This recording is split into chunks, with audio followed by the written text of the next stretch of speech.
So imagine this. Stranded on an island, you can only bring a few people with you. Like say one or two. Who do you bring? How many of you would say your best friend? How about a show of hands? All right. What about, I don't know, someone like Bear Grylls who can help you survive? Okay. What about your idol, someone you've always wanted to meet?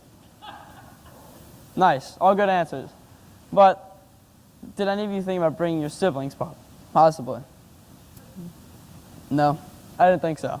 So it seems to be kind of a problem now. People see the siblings not as like bad people, not people they don't really like, but maybe when you think of your siblings, an image pops in your head of, I don't know, maybe the times when they made fun of you or tattled on you, or when they drew on your face as an April Fool's Day prank. Yes, I've had that happen to me. So maybe you kind of get this image in your head of like, you don't. I mean, you love your siblings, of course, we all do, but maybe you wouldn't want to spend an entire week on a stranded island with them. Well, I'm here today to share with you my insight and experience that have led me to realize that our siblings are actually the most important part of our lives, and they are probably the most important bonds we'll ever have in our lives. So, first thing I want to talk about is our conflict resolution, and this is a term that essentially just means like how you solve your problems. So, it's conflict resolution meaning the way in which you and another person work out your difficulties or your argument. And this is not something that comes naturally to people. It's a pretty difficult skill because you have to figure out like how quickly can you solve a problem. You don't want to be sitting there for 45 minutes arguing with someone about the same thing. And you want to be able to act courteously and respectfully with the other person. And this is not something that comes naturally to people.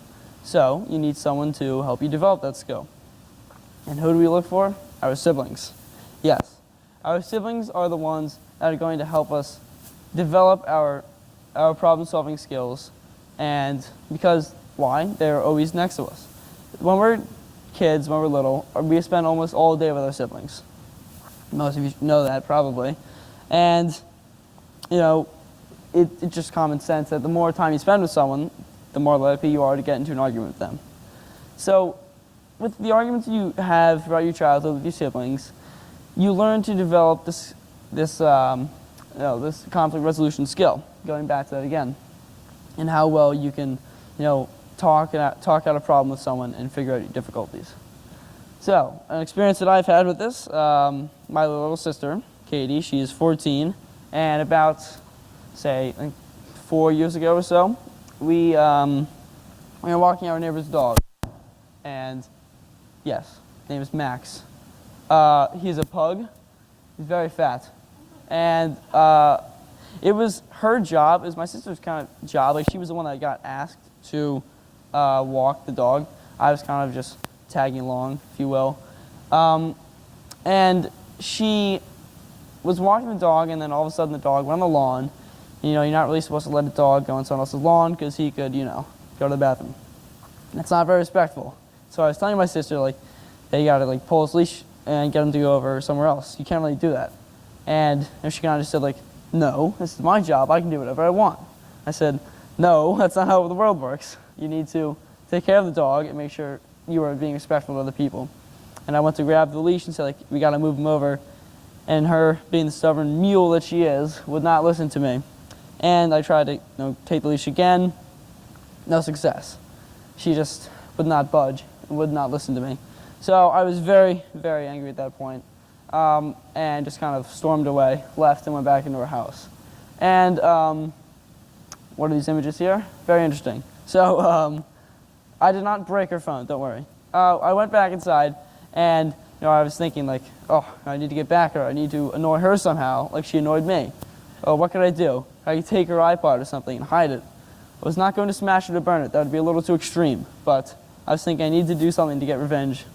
And just as I was about to go into a room, steal her iPod, kind of stopped myself and thought, like, this is not really how I'm supposed to act. I'm the older brother. I need to be the example and to show, how to be mature and how to solve problems. So I took a step back, cooled myself off, and when my sister came back, I said, I'm sorry. Like, that was not very mature of me, and it's not right for me to do that. Yeah, it was kind of your job, and I'm sorry. For future reference, it's not respectful to walk on other people's lawns with your dog. And, she didn't really listen to me. That's besides the point. Point is, we solved the problem, and we've had many other arguments throughout the years, and I've definitely developed this strong skill of conflict resolution. Next thing. Yes, our siblings again. Our friendships. So, where do we learn friendships? First friendship we form in our lives almost always is going to be our siblings. They're always around us, the first people we know in our lives. So, they teach us how you make friendships, how you maintain friendships, what a good friendship looks like. And me and my siblings, we have a very, very close friendship. I have 4 siblings. One is an older brother, an older sister, and 2 younger sisters. We're all extremely close. We all love being with each other. And probably the greatest moments are when my brother and sister come back from college and we're all reunited. It's kind of like the full circle again. It's so great having them back.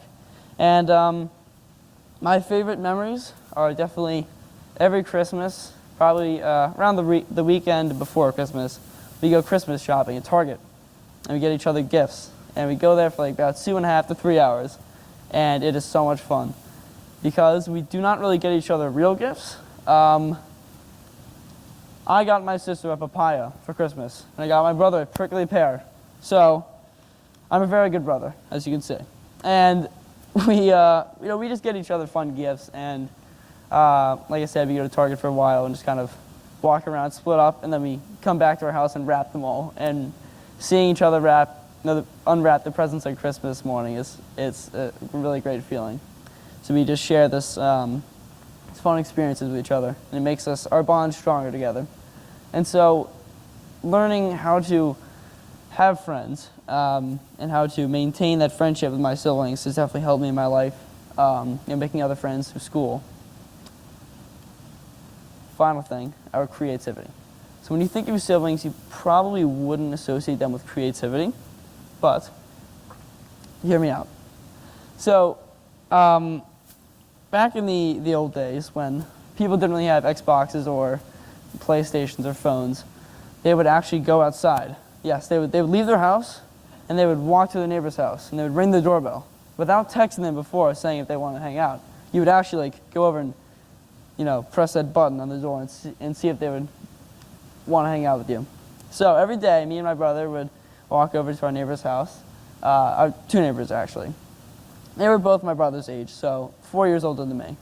But despite that age difference, we were all really close. And so, day after day, we would walk over and we would ask them if they wanted to hang out, they wanted to play. And so, not having these PlayStations or Xboxes, we had to think of games, think of things to do. And that's where our creativity came in. Very interesting images here. So, these are the games we made. We didn't really have much to use, but we made the best of what we had. This is where creativity came in. My neighbor had a wrestling mat in his basement. So, one person who would be the ghost, this game up here, by the way, box ghost, you would have someone throw a blanket over their head, and they would walk around the wrestling mat trying to tag the other people. The other people would have a yoga ball, and they would body slam the ghost with the yoga ball, and they would knock them over, and it usually ended with someone getting hurt and then hitting their head in the wall. But that's okay because it was a lot of fun. And then also, German spotlight tag. One person would stand in my neighbor's backyard with a flashlight, and it was this big oak tree right in the center of the yard. Perfect. And the other people would hide around the yard, and we did this at nighttime, of course, and the other people would try and sneak up and run to the tree and tag it without getting shined by the flashlight.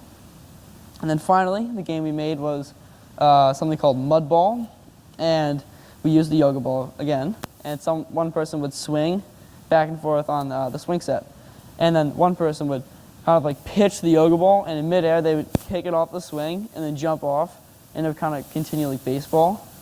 So we used very simple things: flashlight, yoga ball, blanket. Very simple, but we probably ended up spending about like hundreds of hours playing these games throughout our childhood. So using very simple things with lots of time on our hands, we use our creativity to create some wonderful things. So, our siblings. They teach us our friendships, they teach us how to solve our problems, and they teach us how to be creative. This has been very impactful in my life, and it has definitely led up to me being the person who I am today. And I hope you can all see today, maybe think back to your siblings. I know sometimes they annoy you, they bug you, they tell on you, they draw on your face when you're sleeping.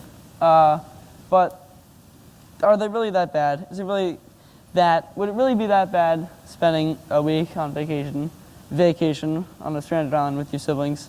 I mean, they really are a lot of fun when you think about it. And I think all of us can agree that we would not be who we are today without our siblings. Thank you.